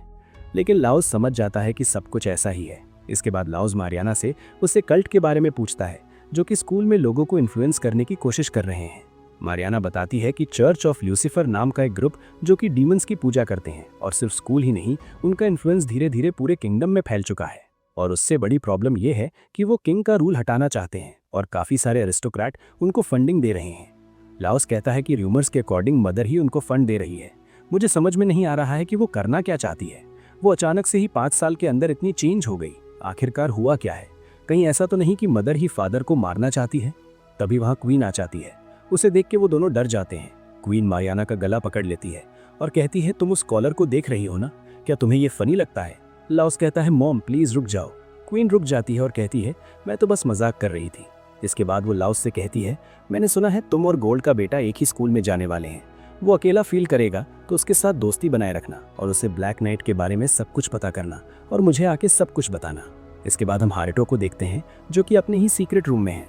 चार्लेट उससे कहती है क्या तुम्हें अब कैपिटल नहीं चले जाना चाहिए? हमें पता लगता है कि वो कैसल से थोड़ी दूर जाने के बाद ही वापस आ गए थे क्योंकि इसने कुछ दिन पहले ही कैपिटल में डोर इंस्टॉल कर दिया था। इसके बाद हारुतो और लीजा वहां से चले जाते हैं। हारुतो ने उस डोर को कैपिटल के कुछ दूरी पे एक जंगल में छुपाया था, लेकिन कैपिटल अभी भी काफी दूर था। तभी लीजा उसे एक पाइसन को दिखाती है जो कि एक घोड़ा गाड़ी के पीछे भाग रहा था। हारुतो ने बचाने के लिए जाने लगता है। उनकी गाड़ी का पहिया टूट जाता है और सभी लोग गिरने लगते हैं, पर हारुतो ने बचा लेता है। तभी एक लड़की सामने आती है और कहती है, इसे मैं रोकती हूँ, तुम लोग यहाँ से चले जाओ। ये देखकर हारुतो सोचने लगता है, ये स्ट्रांग है और मेरी यहाँ पे कोई ज़रूरत नहीं पड़ेगी। लेकिन वो बाइसन आराम से उसे उठा के पटक देता है और उस पर फिर से हमला करने जाता है, लेकिन हारुतो आके उसे बचा लेता है और वो उस लड़की को भी हील कर देता है। तभी वो छोटा बच्चा वहाँ आ जाता है और हारुतो को देख के कहता है, थैंक यू मिस्टर, आपने तो इस मॉन्स्टर को हरा ही दिया।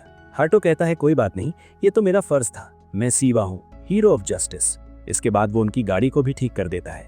वो लड़की हारुतो के पास आती है और कहती है, माफ करना, मेरे पास अभी तुम्हें देने के लिए कुछ भी नहीं है। हारुतो कहता है, इसकी कोई ज़रूरत नहीं है और कहता है, मुझे जल्दी से इस बाइसन को उसके ग्रुप के पास ले जाना चाहिए। ये देखकर वो लड़की खुश हो जाती है कि वो मॉन्स्टर पर भी दया दिखा रहा था। इसके बाद हारुतो उसे खाना खिलाता है और वापस उसे जंगल में भेज देता है। लीजा हारुतो को बताती है कि वो लड़की कुछ अजीब थी, अगर मैं पास होती तो शायद पता लग जाता। उसके बाद वो स्कूल में पहुंचते हैं। वहाँ लाइन बहुत ज़्यादा लंबी थी और उस लाइन से थका हारा जब वो अंदर जाता है तो उसे पेपर वर्क करना पड़ता है, जिसके बाद उसका दिमाग बहुत ज़्यादा खराब हो जाता है एंड फाइनली उन्हें अपना रूम मिल जाता है। लेकिन हारुतो की हालत इतनी ज़्यादा खराब थी कि वो डायरेक्ट डोर से अपने घर वापस आ जाता है। वो आते ही सोफे पे लेट जाता है और फिले से कुछ खाने के लिए बनाने को कहता है, पर चार्लेट कहती है कि हमें कैपिटल के कुछ होटल में खाना चाहिए। फिले कहती है कि पर मैं मास्टर के लिए कुछ बना सकती हूँ, जिसके बाद चार्लेट उसके कानों में कुछ कहती है, जिसके बाद फिले भी कहती है कि हमें कैपिटल में चल के खाना चाहिए। इसके बाद हारुतो उसके कान और पूंछ को इनविजिबल कर देता है और वो सभी कैपिटल में पहुंच जाते हैं। इसके बाद वो रेस्टोरेंट में जाके खाते हैं। खाना खाने के बाद चार्लेट एक मैप निकालती है और सभी को एक एक जगह दे देती है। हारुतो उससे पूछता है कि तुम यहाँ मज़े करने के लिए आई हो क्या? चार्लेट कहती है कि हाँ, मैं मज़े करने के लिए आई हूँ, पर हमारा एक मेन मिशन भी है। हम इस जगह के बारे में और ज़्यादा इन्फॉर्मेशन इकट्ठा करना चाहते हैं। हारुतो मन में सोचता है, अब ये जो कर रही है करने देता हूँ। इसके बाद फिले और लीजा अपनी अपनी डायरेक्शन में चले जाते हैं। इन्फॉर्मेशन इकट्ठा करने के बाद चार्लेट हारुतो का हाथ पकड़ती है और कहती है, ये एक डेट है, चलो चलते हैं। ये सुनकर हारुतो की धड़कनें तेज हो जाती हैं और वो कहता है, क्या ये एक डेट है? शायद से चार्लेट को डेट के बारे में एनिमे से ही पता लगा होगा, पर क्या उसे इसका मतलब पता है? वैसे अगर कोई भी हमें देखेगा तो ये नहीं बता पाएगा कि हम सिबलिंग्स हैं, और मेरी बात करो तो ये मेरी पहली डेट होने वाली है। लगता है मेरे पास कोई और ऑप्शन नहीं है। अगर मेरी बहन भी यही चाहती है तो चलो चलते हैं, जो वो कहेगी मैं वही करूँगा। इसके बाद वो कैपिटल में कई जगह पर घूमते हैं, जिसके बाद चार्लेट एक दुकान के पास रुक जाती है।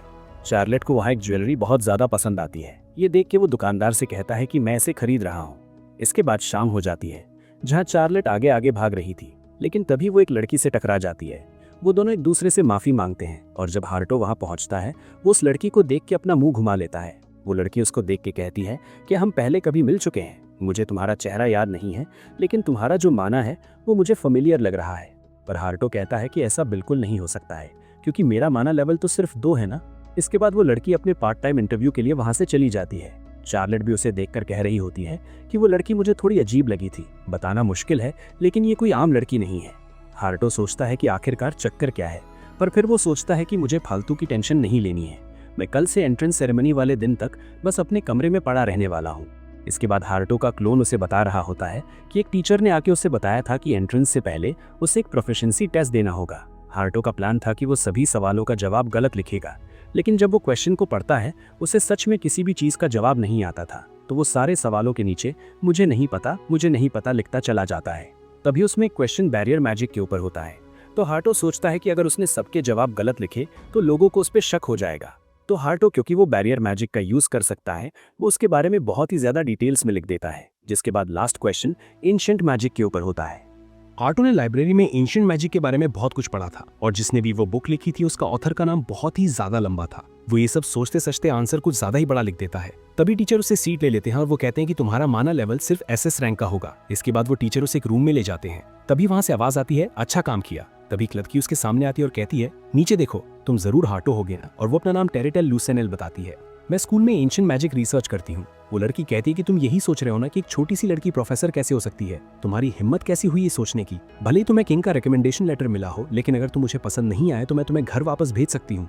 ये सुनकर हार्टो कहता है, क्या सच में? ये सुन के वो लड़की थोड़ी हैरान हो जाती है और कहती है, तुम इतने खुश क्यों हो रहे हो? हार्टो की आंसर शीट पढ़ने के बाद वो लड़की हैरान हो जाती है। इसके बाद वो हार्टो का माना लेवल मेजर करने जाते हैं, पर जब वो उसका माना मेजर कर रहे थे तो वो क्रिस्टल बहुत ज्यादा ग्लो कर रहा था, जिसके बाद वो टूट जाता है। ये देख के हार्टो बस प्रे कर रहा होता है कि प्रोफेसर उस पर गुस्सा हो जाए और उसे एकेडमी से निकाल दे, लेकिन उसका उल्टा होता है और वो खुश हो जाती है। वो कहती है कि तुम तो कितने कमाल के निकले यार, तुमने देखा उसने क्रिस्टल को तोड़ दिया। इसका मतलब ये है कि उसके पास बहुत ज्यादा मैजिक है, और वो मैजिक इतना ज्यादा है कि वो क्रिस्टल उसे हैंडल ही नहीं कर पाया। पॉलकस कहता है कि पर मैंने तो सुना था कि इसका मैक्सिमम लेवल 2 है। प्रोफेसर कहती है, मुझे इस पर विश्वास नहीं होता है, और वैसे भी हमें क्रिस्टल बॉल के लॉजिक के बारे में पूरी तरीके से नहीं पता है। एक मैजिक रिसर्चर के तौर पर हमें पहले इस क्रिस्टल के बारे में पूरी तरीके से पता करना होगा, इससे पहले कि हम हार्टो के मैजिक के बारे में बात करें। और इतना ही नहीं, इसके आंसर्स भी काफी ज्यादा कमाल के हैं। क्वेश्चन पेपर में इतने एडवांस लेवल के क्वेश्चन थे, लेकिन उसमें हिम्मत थी कि उसने लिख दिया। उसने बैरियर मैजिक और एंशिएंट मैजिक के ऊपर जो आंसर्स लिखे वो बहुत ही ज्यादा कमाल के हैं। उसका एंशिएंट मैजिक वाला आंसर देख के तो ऐसा लगता है कि उसे मैंने ही लिखा है। ये सुन के हार्टो कहता है, क्या इसे ऐसा क्यों लग रहा है? तभी उसे रियलाइज होता है कि जिस बुक से उसने एंशिएंट मैजिक के बारे में पढ़ा था उसकी ऑथर यही थी। तभी प्रोफेसर कहती कि मैंने डिसाइड कर लिया है कि मैं हार्टो को अपने साथ रखूंगी और किसी और प्रोफेसर को इसे लेने नहीं दूंगी। ये सारी बातें हमारी बीच में रहनी चाहिए। पॉलकस कहता है, ठीक है, पर आपने ही तो ये सारी चीजें करवाई थी। ये सुन के हार्टो कहता है, इसका क्या मतलब है? उसके बाद प्रोफेसर उसे अपनी रिसर्च ज्वाइन करने को कहती है, लेकिन हार्टो मना करके वहां से चला जाता है। इसके बाद एंट्री सेरेमनी का दिन आ जाता है। चार्लेट हार्टो के क्लोन को एक गन देती है जो कि हार्टो ने उसे देने को कहा था। ये सेरेमनी में जाने के लिए काफी ज्यादा डरा हुआ था क्योंकि उसके पास जरा सा भी मैजिक नहीं है। सेरेमनी के खत्म होते ही हार्टो का क्लोन अपने रूम की तरफ भाग रहा होता है। तभी वो कुछ स्टूडेंट्स को देखकर कहता है कि ये तो एक्सट्रोवर्ट लग रहे हैं, मुझे जल्दी से इधर से निकलना होगा। तभी वो बंदा पीछे मुड़ता और कहता है, ओए तुम मेरी बात सुनो। क्लोन ये सुनकर डर जाता है और उसे लगता है कि वो उसे ही बुला रहा है। तभी वो कहता है, ओए सफेद बाल वाली लड़की मेरी बात सुनो। ये सुन के क्लोन को थोड़ी शांति मिलती है और वहां से नजरें झुका के जा रहा होता है, लेकिन वो सीधा उस लड़की से जाके टकरा जाता है। तभी वो बंदा कहता है कि तुम्हारी हिम्मत कैसी हुई, तुम मुझे बिना सल्यूट के यहाँ से कैसे जा रहे हो? और वो कहता है कि तुम मेरे आगे झुको, मैं यहाँ का वाइस प्रेसिडेंट हूँ। वो लड़की कहती है कि माफ करना, मैं एकेडमी में आज ही आई हूँ, क्या ऐसा करना यहाँ का रूल है? ये सुन के स्नाइडर क्लोन से कहता है, वो लड़की जरा इसे समझाओ कि मैं इसे क्या करने को कह रहा हूँ। क्लोन कहता है कि मुझे क्या पता कि तुम क्या करने को कह रहे हो, और वो पेट दर्द का बहाना मारने लगता है। ये देख के स्नाइडर को गुस्सा आ जाता है। वो कहता है कि तुम्हारी हिम्मत कैसे हुई मुझसे झूठ बोलने की, और वो उस पर अपने मैजिक से हमला कर देता है। क्लोन भागने की कोशिश करता है लेकिन वो बच नहीं पाता। ये देख के स्नाइडर खुश हो जाता है और कहता है, अब तुम्हें पता चला मेरी बात ना मानने का नतीजा क्या हो सकता है। तभी वो क्लोन उठ खड़ा होता है और कहता है, अरे यार मैं तो फालतू में ही डर गया था, डिफेंसिव बैरियर तो सही में काम कर गया। ये देख के स्नाइडर हैरान हो जाता है और कहता है, यार मेरे अटैक से तुम्हें जरा सा भी खरोच नहीं हुआ। क्लोन सोचता है कि अरे मुझे ये दिखाना पड़ेगा कि मैं बहुत ज्यादा दर्द में हूँ, और वो दर्द में होने की एक्टिंग करने लगता है। ये देख के स्नाइडर कहता है, ऐसा कैसे हो सकता है, अभी भी तुम खड़े कैसे हो? क्लोन सोचता है कि मेरी एक्टिंग इतनी बुरी है क्या? वो लड़की क्लोन से कहती है कि अच्छा यही होगा कि तुम उससे माफी मांग लो, वैसे भी लगता है कि ये सब मेरी वजह से ही शुरू हुआ है। तभी स्नाइडर को और ज्यादा गुस्सा आ जाता है और वो कहता है, तुम मेरे मजे ले रहे हो क्या? वो लड़की उसके अटैक को देखती है और कहती है कि तुम क्या कर रहे हो, उसे मार ही दोगे क्या? लेकिन स्नाइडर उसकी नहीं सुनता। क्लोन समझ जाता है कि उसका अटैक बहुत ज्यादा पावरफुल होने वाला है, तो उस लड़की से वहां से भाग जाने को कहता है, लेकिन इतने में ही स्नाइडर उन पर हमला कर देता है। क्लोन गन से उसके ऊपर शूट कर देता है, जिससे वो दोनों आपस में टकरा जाते हैं, जिसकी वजह से वह एक धमाका होता है। जिसके बाद क्लोन वहां से भाग के वापस आ जाता है। जिसके बाद हार्टो को वो सब कुछ बता देता है और बताता है कि उसके बॉस यानी उसकी प्रोफेसर उसके पीछे पड़ गई थी। हार्टो कहता है कि तुम्हारे साथ सच में यार बहुत ज्यादा बुरा हुआ है, तुम्हें जाके थोड़ा सा रेस्ट कर लेना चाहिए। अगले सीन में हम देखते हैं कि स्नाइडर की एक साथी आकर हार्टो को एक लेटर देती है जो कि बैटल इन्विटेशन होता है, पर हार्टो सीधा मना कर देता है। वो लड़की कहती है कि तुम रिफ्यूज नहीं कर सकते हो, इससे जॉन फ्रीज का नाम खराब होगा, और अगर जानबूझकर हारे तो तुम्हारा हाल बहुत ज्यादा बुरा होगा। वहीं छुप के वो लड़की ये सारी चीजें देख रही होती है। हार्टो कमरे में आने के बाद सोच रहा होता है कि क्या मुसीबत है यार, अब मुझे वाइस प्रेसिडेंट से लड़ना होगा, वो तो यार बहुत ज्यादा स्ट्रांग होंगे। तभी वो देखता है कि वही सफेद बाल वाली लड़की उस लेटर वाली लड़की से बात कर रही थी, जिसके बाद वे घोड़ा गाड़ी में बैठ के कहीं चले जाते हैं। वो लड़की स्नाइडर के पास जाकर कह रही होती है कि तुम इस डुअल बैटल को खत्म कर दो, क्योंकि ये सब मेरी वजह से हुआ है। तुम्हें देख के लगता है कि उसके अटैक की वजह से तुम बुरी तरीके से घायल हो गए हो, तुम लड़ने की कंडीशन में बिल्कुल भी नहीं हो। ये देख के स्नाइडर गुस्सा हो जाता है और वो हीलर के रूम में वाइन फेंक के कहता है, क्या तुम जल्दी से इसे हील नहीं कर सकती हो? ये सब देख के हार्टो सोच रहा होता है, क्या ये सन की आदमी है और ये लड़की इसके पास क्यों गई है? वहीं स्नाइडर उस लड़की की बात को मानने के लिए रेडी नहीं होता है। वो लड़की कहती है कि ये सब मेरी वजह से हुआ है, तो आखिरकार मैं ऐसा क्या करूं जिससे कि तुम ये लड़ाई को कैंसिल कर दो? वो कहता है, मैं बताता हूँ, यहाँ कपड़े उतार के नाचूं। जिसपे वो लड़की कहती है कि ठीक है, अगर यही बात है तो मैं ये सब करूंगी। हार्टो सोचता है क्या ये सच में ऐसा करने वाली है। वहीं वो लड़की अब सच में कपड़े उतारने लगती है, लेकिन उसे फिर से शर्माने लगती है और वो रुक जाती है। स्नाइडर कहता है कि अगर तुमसे नहीं हो रहा है तो मैं इन लड़कों को तुम्हारी मदद करने के लिए भेजूं। वो लड़की कहती है कि इसकी कोई जरूरत नहीं है और अपनी टी शर्ट उतारने लगती है। वो ये सब देखकर उन ठरकी लड़कों का मुंह खुला का खुला रह जाता है। हार्टो मन ही में सोचता है कि लड़की ये सब क्यों कर रही है। तभी वहाँ पूरी तरीके से अंधेरा हो जाता है और हार्टो उसे कपड़े दे देता है। वो हार्टो को देख के कहती है कि तुम तो वही हो ना। हार्टो गुस्सा हो जाता है और कहता है, तुम्हारे अंदर कुछ शर्म वरम है कि नहीं? स्नाइडर को समझ में नहीं आ रहा होता है कि यहाँ क्या हो रहा है। तभी हार्टो उसके पीछे आता और कहता है कि हम अलग डायमेंशन में हैं, यहाँ तुम्हारी मदद के लिए कोई नहीं आएगा। और वो कहता है कि तुम कौन हो और यहाँ पर क्या कर रहे हो। वो फिर से अपना इंट्रोडक्शन देता है और कहता है तुमने काफी ज्यादा पाप किए हैं, मैं तुम्हें यहाँ उसकी सजा देने के लिए आया हूँ। स्नाइडर उस पर हमला करने वाला ही होता है, लेकिन हार्टो तो उसकी चोट पर कुछ लगा देता है। हार्टो कहता है कि मैंने तुम्हारे अंदर एक ब्लॉक को डाल दिया है, तुमने 3 पाप किए हैं। तुमने एक न्यू स्टूडेंट से बिना फालतू में लड़ाई शुरू कर दी थी। स्नाइडर कहता है कि मैं हेवन फैमिली का नया हेड बनने वाला हूँ और मैं वाइस प्रेसिडेंट हूँ।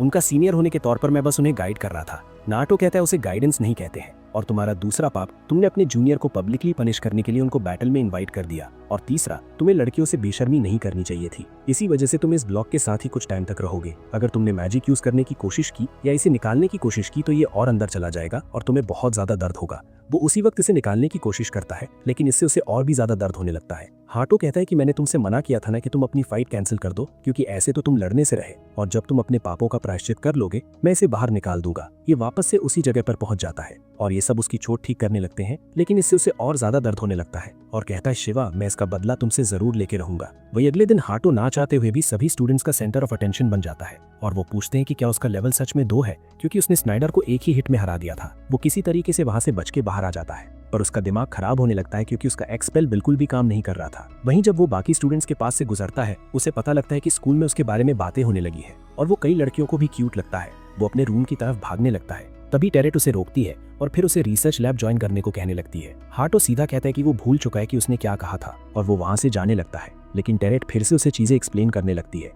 वो उसे बताती है कि स्कूल में 2 सर्कुलर हैं और तुम्हें उनमें से किसी एक को एनरोल करना होगा। पहला कोर्स है नाइट का और दूसरा कोर्स है रिसर्च का, जिसमें कि तुम अलग अलग तरीके से मैजिक बनाओगे और उन्हें यूज करने का तरीका ढूंढोगे। टेरेट को लगता है कि वो हारुतो के लिए परफेक्ट होगा क्योंकि वो एशियन मैजिक में इंटरेस्टेड है, पर हारुतो कहता है कि वो किसी और के लैब ज्वाइन कर लेगा। तभी वहाँ लाउस आ जाता है जो कि तेजी से हारुतो की तरफ बढ़ने लगता है, लेकिन हारुतो उसे आसानी से जमीन पे पटक देता है और वो पहचान भी नहीं पाता है कि आखिरकार वो है कौन। तभी वहाँ मारियाना आ जाती है और हारुतो ये देख के हैरान हो जाता है कि लाउस इतना ज्यादा हट्टा कट्टा कैसे हो चुका है। लाउस उससे पूछता है कि तुम्हें मुझसे क्या काम है, पर लाउस कहता है कि हम तो एक स्कूल में है ना, और उससे फ्रेंडली तरीके से बात करता है। पर हारुतो उसे इग्नोर कर देता है और कहता है मैं तो मारियाना से बात कर रहा था। वही वो उससे पूछती है कि क्या उसने अभी तक कोई कोर्स चुना है और कहती है कि तुम उसी लैब को क्यों नहीं ज्वाइन कर लेते जिसमें कि मैं हूँ। वही लाउस चाहता है कि हारुतो उसकी क्लास को ज्वाइन करे, लेकिन टेरेट कहती है कि हारुतो सिर्फ मेरा है। इसके चक्कर में लाउस और उसके बीच बहस छिड़ जाती है। तभी लाउस हारुतो को वार्न करता है और उससे कहता है कि इस औरत से, क्योंकि उसकी रिसर्च बिल्कुल भी यूजलेस है और उसके बाकी के प्रोफेसर से पंगे होते रहते हैं। जिसके बाद वो सभी हारुतो के पीछे पड़ने लगते हैं और हारुतो से पूछते हैं कि वो किसकी क्लास ज्वाइन करेगा। तभी वहाँ वो सफेद बालों वाली लड़की आ जाती है और वो कुछ कहना चाहती है, पर इससे पहले कि वो कुछ कहती, हारुतो कहता है मेरा इसके साथ कुछ प्लान है और वो वहाँ से निकल जाता है। ये देख के मारियाना जेलस फील करने लगती है और वो लाउस से पूछने लगती है कि आखिर इस लड़की के साथ उसका क्या रिश्ता है। वो किसी तरीके से वहाँ से बाहर आ जाता है और वो आयरिस से पूछता है कि वो किस लिए आई थी उससे मिलने। वो लड़की उससे पूछती है क्या तुम वही हो जिससे मैं कल मिली थी, क्योंकि कल के हिसाब से तुम बिल्कुल ही अलग फील हो रहे हो। हारुतो ये सुन के हैरान हो जाता है कि वो उसके क्लोन और उसमें फर्क बता सकती है और वो अनजाने में ही एक बैरियर वहाँ लगा देता है, लेकिन आयरिस उस बैरियर को भी फील कर सकती है। हारुतो उससे पूछता है कि तुम्हें मुझ में कल से क्या अलग लग रहा है। वो कहती है कि कल मैं जब तुमसे मिली थी तुम में बिल्कुल भी माना नहीं था, लेकिन अब मैं तुम में बहुत ज्यादा माना सेंस कर पा रही हूँ। हारुतो याद करता है जब वो पहली बार फिले से मिला था और उसने भी उसकी माना को बहुत ज्यादा बताया था और वो इस लड़की से पूछता है क्या तुम एक डीमन हो। वो उसे यकीन दिलाती है कि वो ह्यूमन ही है, लेकिन अभी भी बहुत सारी चीजें हारुतो को अजीब लग रही थी। हारुतो कहता है कि वो उसको अपनी पावर एक्सप्लेन नहीं कर सकता है और वो उसके दोनों फॉर्म्स को एक ही तरीके से ट्रीट करे। आरिस उसको मुसीबत में डालने के लिए उससे माफी मांगती है और उसकी मदद के लिए उसे थैंक यू भी कहती है और अपना दोस्त बनाना चाहती है। ये रिक्वेस्ट देख के हारुतो हैरान हो जाता है, लेकिन आयरिस इस रिस्पॉन्स को हाँ समझती है और वो खुश है क्योंकि उसने अपनी जिंदगी में पहला दोस्त बनाया था। हारुतो उससे पूछता है कि तुम मेरा दोस्त क्यों बनना चाहती हो। आयरिस कहते हैं कि हम बार बार एक दूसरे से मिलते ही रहते हैं, तो शायद भगवान भी यही चाहते हैं। हारुतो उससे पूछता है कि उसकी जिंदगी कैसी चल रही थी जब तक कि उसका एक भी दोस्त नहीं बना। वो लड़की कहती है कि जब वो पैदा हुई थी उसे बेच दिया गया था और वो जिनके साथ भी रहती थी वो उसे भी छोड़ दिया करते थे। ऐसा 4 बार हुआ। हारुतो कहता है कि इसकी जरूर कोई वजह होगी। आयरिस उससे कहती है कि मैंने छोटे से ही कम्युनिकेट करना सीख लिया था। हारुतो सोचता है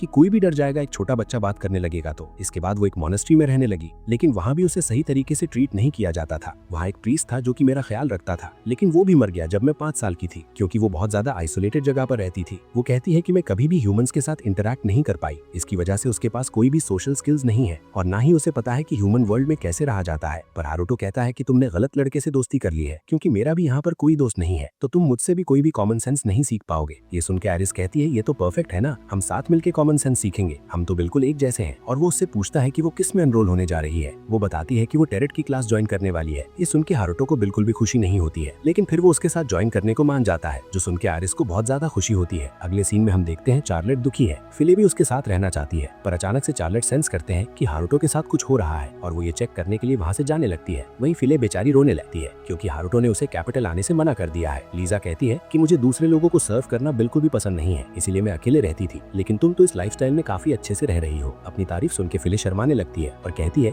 कि ऐसा इसलिए है क्योंकि पहले मैं डीमन किंग के लिए काम करती थी। लीजा उससे पूछती है कि डीमन किंग कैसा था। फिले बताती है कि डीमन किंग बहुत ज्यादा काइंड थे, जो कि डीमंस और मॉन्स्टर्स को हमेशा पहले रखते थे, पर इस काइंडनेस की वजह से उनके दूसरे डीमन के साथ बहस हो गई क्योंकि वो ह्यूमंस को भी अच्छे से ट्रीट किया करते थे। डीमन किंग एक ऐसी दुनिया बनाना चाहते थे जिसमें डीमंस और इंसान साथ में शांति से रह सके, और उन्होंने फ्लैश प्रिंसेस से पहले ही हारने का डिसाइड कर लिया था। लीजा पूछती है कि इसका क्या मतलब। फिले बताती है कि जब फ्लैश प्रिंसेस आई थी, डीमन किंग ने सभी डीमंस को वहां से हटा दिया था और खुद को सैक्रिफाइस कर दिया। शायद उन्होंने प्लान बनाया था कि अगले जन्म में वो ह्यूमंस के तौर पर पैदा होंगे। लीजा कहती है मतलब वो इंसान बनना चाहते थे और इंसान बन के वो लोगों के पर्सपेक्टिव को चेंज करना चाहते थे। फिले कहती है कि हाँ, मैंने कभी नहीं सोचा था कि डीमन किंग ने इस चीज पे बहुत ज्यादा सोचा था। फिले कहती है कि कितनी ज्यादा अजीब बात है कि डीमन किंग का जन्म उसी फ्लैश प्रिंसेस के पेड़ से हुआ है जिसने कि उसे पिछले जन्म में मारा था। हारुतो ने उसे कहा था कि वो पिछले जन्म के बारे में सारी चीजें भूल चुका है। डीमन किंग भी नामों को छोटा कर दिया करते थे, और जब हारुतो ने उसका नाम छोटा किया, उसे यकीन हो गया कि यही डीमन किंग है। लीजा उससे पूछती है कि डीमन किंग का असली नाम क्या है। फिले कहती है कि मैं तुम्हें बता तो रही हूँ, पर ये किसी को कहना मत कि डीमन किंग का असली नाम आयरिस फाल्या है। अगले सीन में वही लड़की अपना पूरा नाम आयरिस फाल्या बताती है। हारुतो कहता है कि ये नाम काफी ज्यादा लंबा है, क्या मैं तुम्हें सिर्फ आयरिस बुला सकता हूँ। आयरिस हंसती है और कहती है कि मैं भी नाम पहले छोटा कर दिया करती थी, तुमने तो मुझे मेरे पुराने दिनों की याद दिला दी। इसके बाद हारुतो वहाँ से जाने लगता है। तभी आयरिस उसे रोकती है और उससे पूछती है क्या उसने क्लास के लिए साइन अप कर लिया है, और कहती है कि हमें ये साथ में करना चाहिए। हारुतो मान जाता है और कहता है ठीक है, चलो मेरे रूम में चलते हैं। लेकिन रास्ते में हारुतो सोचने लगता है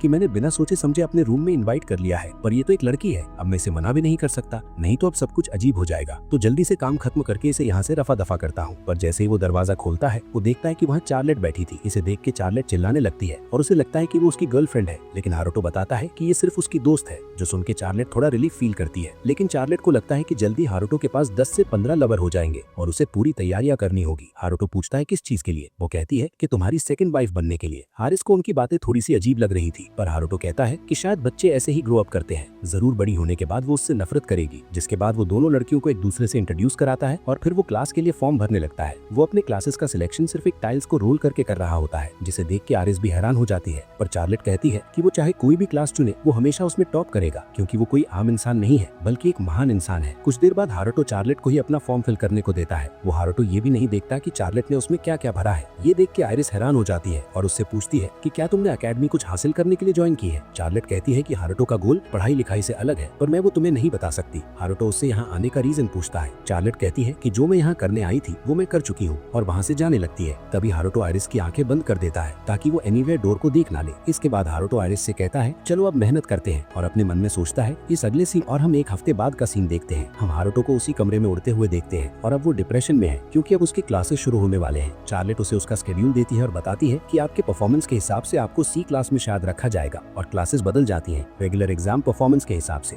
मुझे यकीन है कि आप जल्दी क्लास ए में जरूर पहुंच जाएंगे। पर हारुतो का ऐसा कोई इरादा नहीं है। हारुतो कहता है एक सेकंड, और सर्कुलम के अलावा इतनी सारी क्लासेस भी हैं। चार्लेट कहती है मैंने ये सब इसलिए सिलेक्ट किया था क्योंकि मुझे पता था कि ये सब आपको बहुत ज्यादा आसान लगेंगे। फिर हारुतो सोचता है कि एक सेकंड, ये तो मेरे लिए फायदे की चीज है यार, मैंने इतनी मुश्किल क्लासेस सिलेक्ट की है तो टीचरों को निराश करने में बड़ी आसानी होगी। हारुतो क्लास में आइरिस के साथ जाने लगता है और उसे यकीन नहीं होता कि हारुतो सी क्लास में है, क्योंकि वो खुद ए क्लास में है। जब हारुतो क्लास के अंदर जाता है तभी लोगों की नजरें उसी पर टिक जाती हैं। ऐसा इसलिए क्योंकि उसके और स्नाइडर का जो पंगा हुआ था, इसके बाद उनका टीचर टेस्ट लेने वाला था। क्योंकि वो क्लास सी में थे, वो अपने परफॉर्मेंस के बेसिस पे क्लास में ऊपर या नीचे जा सकते हैं, इसीलिए सबसे पहले वो उनका टेस्ट लेगा। पर हारुतो सोचता है कि यही मौका है खुद को नल्ला बेरोजगार साबित करने का।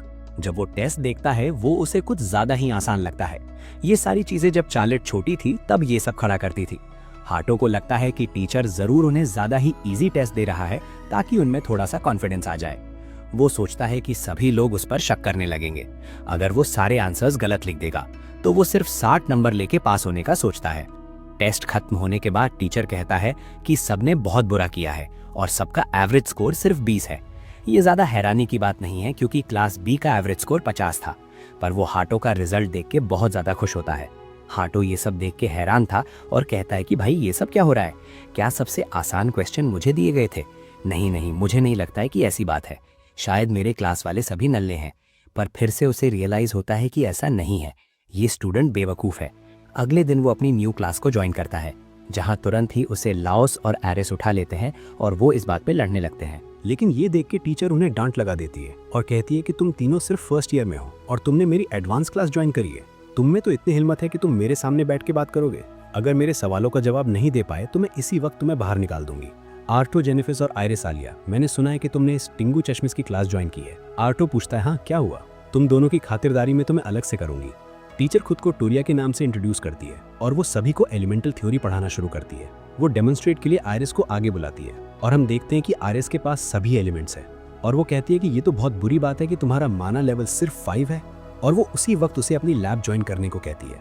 लेकिन आयरिस मना करके पीछे आ जाती है। टोरिया सभी को बताती है कि सबके पास एक मेन एलिमेंट होता है और बाकी सभी एलिमेंट्स सब एलिमेंट्स कहे जाते हैं। अगर मेन एलिमेंट को 100% कहा जाए तो बाकी सभी एलिमेंट्स को कितने % से नापा जाएगा ये अभी रिसर्च हो रही है और बताया नहीं जा सकता। लेकिन हार्टो के पास एक स्टेटस स्किल है जिससे कि वो सभी स्किल्स और स्टेटस देख सकता है। टीचर बताती है कि सब एलिमेंट्स की एबिलिटी चेक करना मुश्किल इसीलिए है क्योंकि यूज करते वक्त उनकी वैल्यू चेंज होती रहती है। हार्टो को लगता है कि ऐसा हिडन प्रॉपर्टीज की वजह से होता है। तभी टीचर उसके पास आ जाती है और उससे पूछती है कि तुम्हें इस चीज के बारे में कैसे पता चला? ये उसने अभी अभी स्टेटस विंडो में पढ़ा था और वो उसे एक्सप्लेन करता है कि लोगों की हिडन प्रॉपर्टीज हो सकती हैं जो कि एलिमेंट से अटैच हो, जिसकी वजह से कोई स्किल्स बूस्ट हो सकती हैं। कि तुम्हें ये सब कैसे पता? ये तो एक नई रिसर्च है जो कि वो बोल रहा होता है। वो एक मिस्टीरियस पर्सन है जो कि हमें एक रिसर्च पेपर भेजता है। ये चीजें इतनी ज्यादा सीक्रेट हैं कि हम इसके बारे में किसी से भी बात नहीं करते हैं, यहाँ तक कि रॉयल कैपिटल को भी इसे रिपोर्ट नहीं किया। तुम्हें इन सब के बारे में कैसे पता? इसके बाद वो हार्टो को भी अपनी लैब ज्वाइन करने को कहती है। टीचर हंस के कहने लगती है। इसके बाद हार्टो और आयरिस लैब ज्वाइन करने के लिए प्रोफेसर के पास आते हैं। ये सुन के प्रोफेसर और पोलकोस बहुत ज्यादा खुश हो जाते हैं और वो दोनों पार्टी करने के लिए वहां से चले जाते हैं। इसके बाद हार्टो और आयरिस एक जगह बैठे थे और वो असल में हार्टो नहीं बल्कि हार्टो का क्लोन था। क्लोन वहां से चुपके से जाने वाला था, लेकिन तभी पोलकोस उसकी चिल्लाने की आवाज आती है और वहां वो देखता है कि वो स्नाइडर को बांध के रखा हुआ था। प्रोफेसर कहती हैं कि अरे हाँ, ये तो कल आया था पर मैं तो इसके बारे में भूल ही चुकी थी। इस पे किसी ने कोई स्पेल कास्ट किया था और ये मेरी मदद के लिए आया था। उसे लगता है कि ये परफेक्ट चांस है एशियन मैजिक के ऊपर रिसर्च करने का, क्योंकि उसके सोल्जर्स के ऊपर किसी तरीके का बैरियर मैजिक किया हुआ था। एरियर मैजिक किसी भी मॉडर्न मैजिक से अलग है क्योंकि उसे लगातार माना से सप्लाई करने की जरूरत नहीं पड़ती है। और वो कहते हैं कि अगर स्नाइडर के ऊपर मॉडर्न मैजिक का यूज किया होता तो वो आधे दिन में ही खत्म हो जाता, क्योंकि माना उस पर सप्लाई नहीं होता। पर इस मैजिक को किए हुए 2 दिन हो चुके हैं, इसका मतलब इसके ऊपर एशियन मैजिक का यूज किया गया है। ये सुन के आयरिस हैरान हो जाती है और कहती हैं, आप कहना चाहती हैं कि इस मॉडर्न टाइम में अभी कोई एशियन मैजिक का यूज कर रहा है? इसके बाद टेरेट स्नाइडर के थप्पड़ पे थप्पड़ लगाने लगती हैं, अब ये पता लगाने के लिए कि उसके ऊपर ये स्पेल किसने कास्ट किया। लेकिन स्नाइडर उन्हें ज्यादा चीजें नहीं बताता, लेकिन वो इतना बताता है कि उसने काले कपड़े पहने हुए थे। ये सुनकर वो समझ जाती हैं कि वो ब्लैक नाइट है।